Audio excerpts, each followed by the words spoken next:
This channel is not for children, neither is it for the weak of heart or mind. Viewer discretion is advised.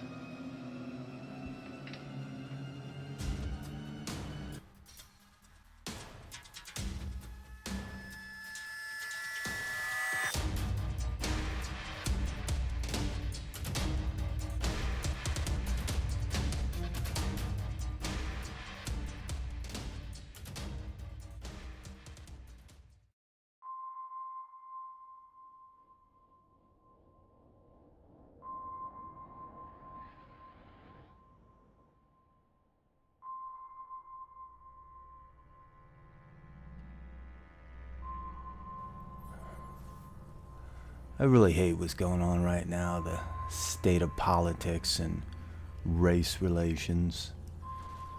Because of the internet, people get locked in their echo chambers, getting fed that information they want to hear and not what they should be hearing.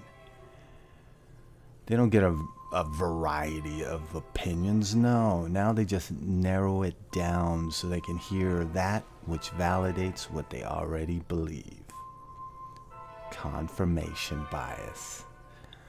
Truth means nothing. Truth, it no longer exists. Opinion is what matters, while facts are flushed away.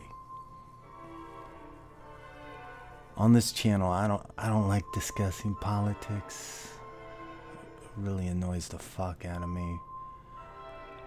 Because what we're after here is greater than politics, something deeper. Politics is the residue of philosophy. You ingest philosophy and shit out politics. I brought this up before, but if you think this is the worst it's ever been, that the fascists are taking over the country, or if you're on the other side of the political spectrum and you see the commie bastards everywhere, you need to get your head out of your ass and learn a little history.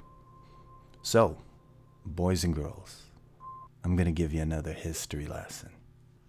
See this man? You probably never heard of him. He was a captain in the Polish military and part of the Polish resistance during World War II.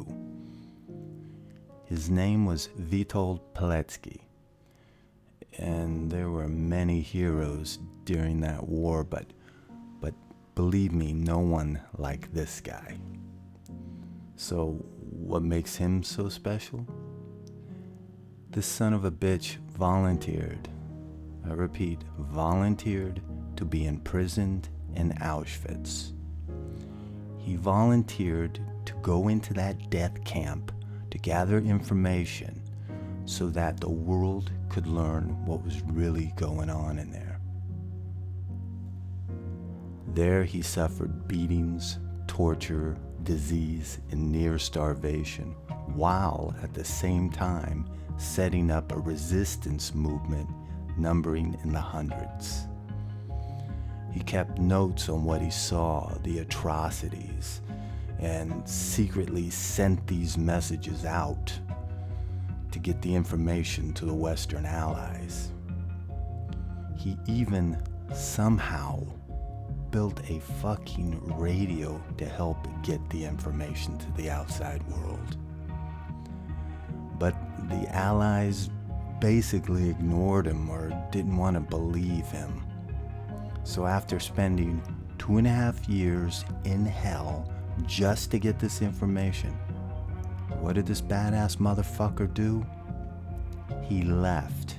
He's one of the few people to ever escape from Auschwitz. But Witold Pilecki's story isn't over yet, because from August to October 1944, he fought in the Warsaw Uprising. But he was eventually captured again, but this time sent to a POW camp, and was freed when the war ended in 1945. Now, those of you on the far political left, which as I've said before has nothing to do with the left-hand path, you might be sympathetic to socialism and communism, and you're probably thinking, fuck yeah, this man's a hero. He took on real Nazis.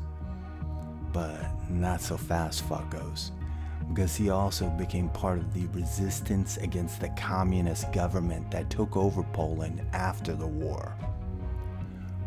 But eventually in 1947, the communist authorities learned of his activities. The resistance leadership ordered him to leave the country so he wouldn't get caught, but he refused to do so. He was arrested by the secret police on charges of working for foreign imperialism. He told his family members that the torture he suffered by the communists was worse than that he experienced in Auschwitz. And on May 25th, 1948, after a bullshit show trial, Witold Pilecki was executed.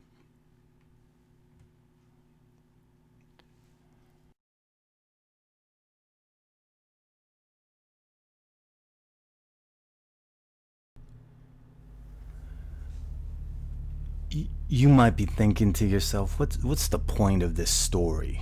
And what does this have to do with the left-hand path? The point is, in the big picture, the struggle isn't against the political right or left. One isn't better than the other. They're two wings on the same authoritarian bird. Because when taken to extremes, they both can lead to totalitarianism. The struggle, the real political struggle, is liberty versus authority. And you, on the left-hand path, should always be on the side of liberty, because what we say, what we believe, what we do on this path is unpopular, outrageous, and outside the norm. And there are many authoritarians out there that would love to shut us up. End of rant.